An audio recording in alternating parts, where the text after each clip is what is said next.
Dear learners, welcome again to this second part of this first week of this course. I hope you all have able to identify some of the journals related to your domain which are using different open access model. So in this lecture, I'll be discuss about the two of the other open science components. In the last lecture, I have discussed about one of the component of open science is that open access to publication, then under which we have discussed about different open access models and the licenses, under which we have discussed about what exactly open access is and what are the different myths have been circulated about open access, what are the different open access models are, and what are different licenses for publishing the open access work. So in this lecture, I'll be discussing about two other components of open science, that is one is open research data and the second is open peer review. Okay, let's start first with the second component of open research data, and then we'll discuss about open peer review. So what happened is that there is a common practice is that we used to share the final results. Okay, but throughout this research journey from here to here, we used to generate huge amount of data which is not shared with the community. So the community felt the need of opening this research data so that more exploration can be done using the same data set. So open research data simply mean the opening of the research data like opening of the publications. So research data refers to the information collected, observed or generated during the research. So it is of various type, varies from discipline to discipline. Some of the types of data are listed here. For example, experimental results, software code, transcript of interviews, questionnaire, survey, historical documents, social media data, and logs of web server traffic or another activity, and many more. There are like different types of research data, depends on the type of research they are doing, and a huge amount of data is generated during that process also. And this data comes in variety of formats like text data, which can be in PDF or Word, or then the tabular data, CSV, TSV or Excel, or maybe the web data in HTML format or XML format, or the databases like MySQL, Oracle or MariaDB, images, video data, geospatial data in shape file or GeoJSON file.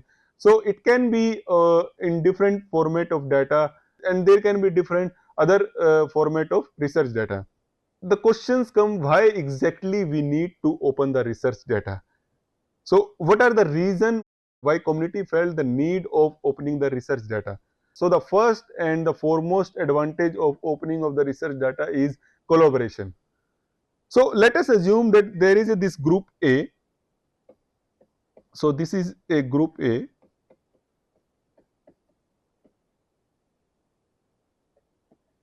and this is a group B.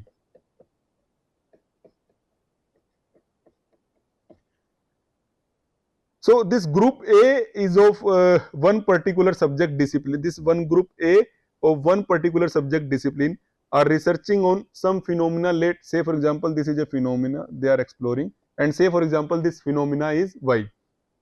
Now during their investigation they will generate the data, and based on that they will present the results. So this group A will study this phenomena, and they will generate the data, and based on that data they will present the findings of their research. So this is another group B which is of another discipline but working on the same phenomena with some other parameters. If group A will not share the data, then the group B have to invest huge amount of time and money in collection of this data again. Okay.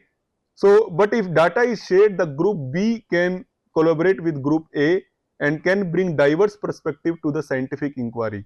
It will also save lot of infrastructure for another groups.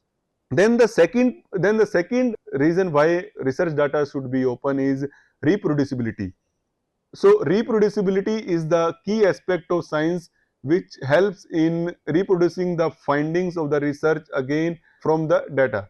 So open research data helps in replication of earlier experiment and to produce the same research findings. It will not only help in enhancing the reliability of scientific knowledge, but also help in decreasing the cases of scientific misconduct due to data fabrication and all. So with the availability of data and the reproducibility can be achieved, results can be validated. So it will authenticate the quality of research and enhances the chances of publications. And it will also increase the visibility, credibility and impact of the work.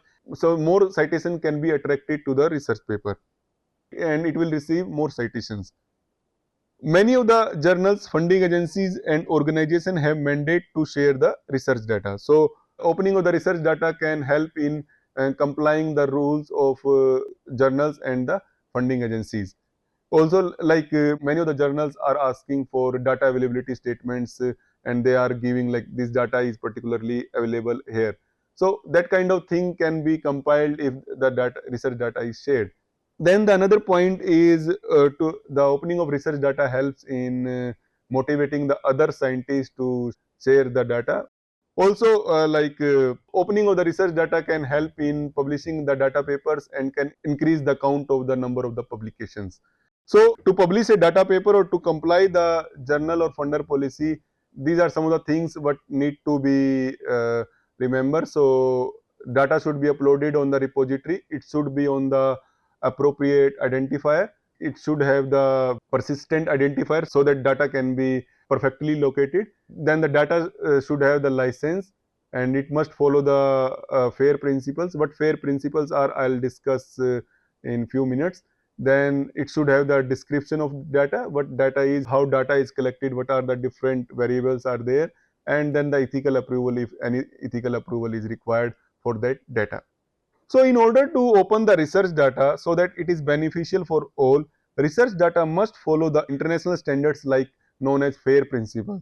So what FAIR is? In FAIR, the F stands for the findable, then A stands for accessible, and I stands for interoperable, and R stands for reusable. So what F mean is, it means that research data can easily be located. So the research data should be proper discoverable and have the proper metadata. Then the second point is accessible. So what accessible mean is, it means that there is something need to be like recorded how the data is available. Is there any restricted access to the data, or is there any embargo period to particular data set? Then what is the usage license of that data set? Okay. Then I stands for interoperability. So it means that data follows the standard so that it can be used in different environments. Then R stand for the reusability. It means that data reusability of data is the ultimate goal of opening the research data. The type of license assigned and whether it allow the reusage of that data. These are the FAIR principles which need to be remembered when sharing the research data. So opening of research data is not just putting the data on some of the server and providing the link. Okay, it is about that how that data is beneficial for the society. Say for example, if the data is uploaded on some random format like say for example XZQ, but there is no tools are available for accessing that data also, or converting that data. So this is not about opening the research data. Okay, so to open the research data we must follow these FAIR principles so that it will be beneficial for the society. Now there are like different kinds of repositories are available. So Genedo, Dried, Dataverse, OSF are some of the popular data repository that enable researchers can deposit and share their various kind of research outputs like data sets, software and publications. These repository provide DOI and permanent link of the work. So data can be uploaded here and it will provide the DOI, and then it can be like for if you are publishing a data paper, it can those link can be provided, and those DOI can be shared for receiving the citations also. Okay, this is a brief about the open research data. Let us now move to our last component of open science, that is open peer review. Let us first understand what peer review is. So peer review is considered as the important quality measures in publishing the scientific research. In this process, one or more subject expert known as peer reviewers assess the research work submitted by the authors. So generally peer review, either two or three, are the experienced expert who evaluate the works on different parameters to assess the quality of the work. And after the assessment, they submit their opinion to the editor, and based on those recommendation, editor either accept or reject the publication for the publication in a journal or any of the other sources. So these peer reviewers, based on their expertise, contribute in assessing the quality of the research work. Generally, the task of the reviewers to assess the work on novelty of the work, like originality of the work, assumption, principles, methods, findings of the work, content of the work, data, figures, tables, and the references. And based on these, they rate the research work on different parameters, like how is the technical content, how much it is importance to the field, conciseness of the presentation style and clarity, and how much the research work is complete or incomplete. Based on this, they give the final recommendation to the editors for the publishing, either to accept the research work or with minor or major revision, or reject the research paper. So let us now understand what this peer review process is. So this peer review process generally have this, like say for example, so this is a group A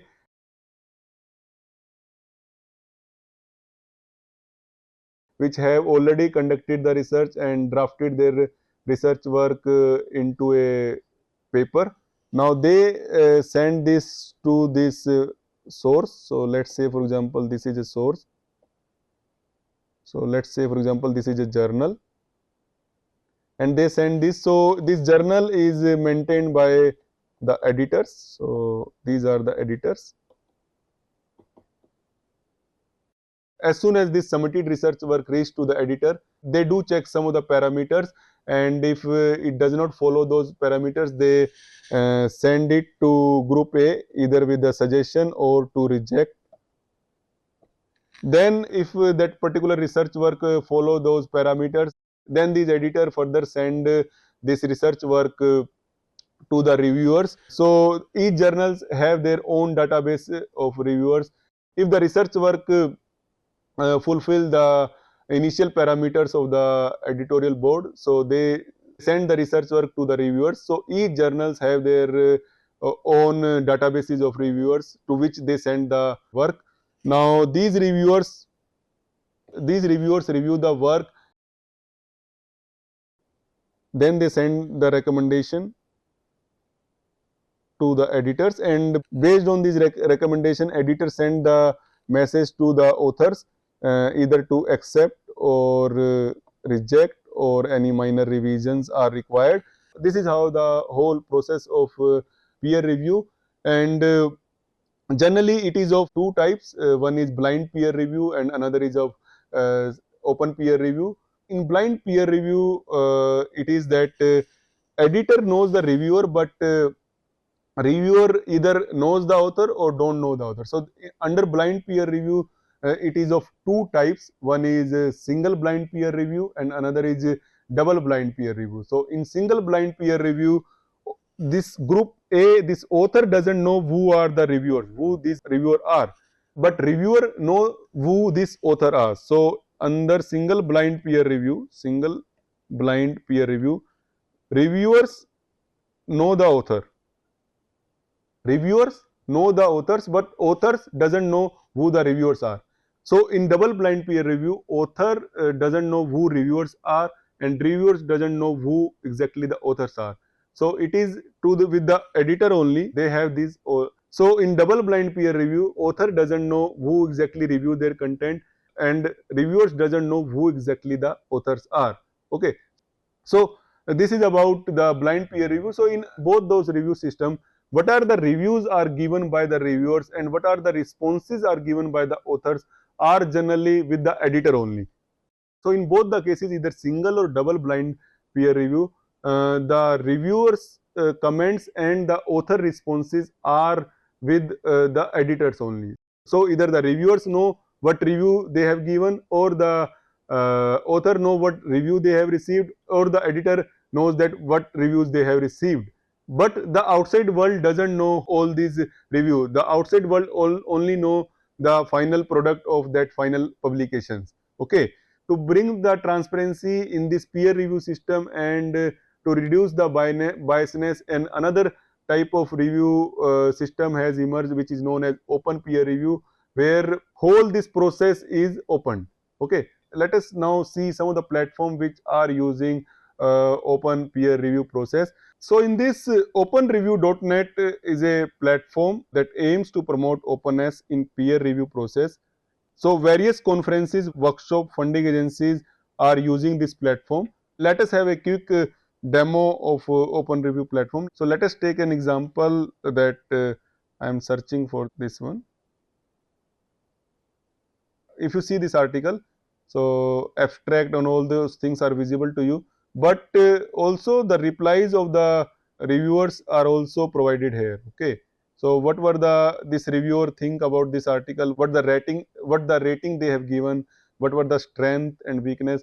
So this whole review of this particular work has been open to everyone. Okay, so if you see that there is no login, no such thing is required, is everything is in public. So this is how this platform promote the open peer review process, that everything, what are the reviewers comment, what are the replies of the author are available to public, and then based on this they can evaluate the quality of the content. So QS is another platform which promotes open peer review process. So it is a web-based platform. It provides a space for researchers to share their work openly and engage in transparent and open peer review. So it is available in both as a free service or a subscription-based services based on those extra features. So let us take one example how peer review process works in QS. So let us take an example of an article. So I just put it down by only articles, and I put an another filter like by time. So let us take an example of this particular example. If you see here, this is a version of September 8, 2023. You can see the latest version also. So this is the latest version from September 12, 2023. And you can see here the number of times this content has been viewed, number of times this particular content has been downloaded, and the number of reviews have been given. So if you see in the earlier system in blind peer review, there were either 2 or 3, maximum 3 review were there, but here the content is publicly available and anyone can submit their review. So if you see here, the like these are the some of the reviews have been given about this work, about the language, or maybe the comments, the rating also, how they rate the content, whether it's 4 star, 5 star, or 3 star. Then you can also see here that this DOI of this article, and it is the license is CC by. Okay, this is also another platform which promote open peer review process. Let us move to one more example of the platform which promotes open peer review, which is known as F1000 Research is an open access publishing platform that supports open peer review. It has APC charges based on the 3 kinds of the papers, what kind of papers you are submitted. So it has some APC for that. And let us take one example here also. So I'm going with the same word like sentiment analysis. If I search it down, and let's take this example, modeling sentiment based on objectivity and subjectivity. So if you see here, you have all the details about the reviewers. So these are the 3 reviewers who have submitted their review. So this was the first version. You can see this version also, and you can see the version 2 also. And this was the version of 4 October 2021, and this is the version of 17th May 2022. Now you can also see what review report has been given by these reviewers. So you see here, like if you click here, so this is the review report of reviewer 1, and Similarly, you can see the review report of other reviewer also. You can also find like this many times this article has been viewed or number of downloads are there. Then also like if you want to comment on this article, you comment here also. Okay. So this is about the three of the platform which supports open peer review. So this is about some of the platform which follow open peer review process. And so with this our second part as well as the week one is completed. I hope you have enjoyed the lecture. So in this week we have covered the basic of science communication and the different channels to communicate the science, what are their different key attributes. Then we have discussed about under open science what are different its component like open access, open research data, and open peer review. Then we have discussed about the models of open access. We have discussed about different models of open access, and then open access licensing, and then repositories to upload the research data. And in the end, we have discussed about some of the peer review platforms. So please let us know in the discussion forum if you have any of the questions or queries related to this week. We will help you to answer all your queries in the discussion forum. Thank you. See you in the next week.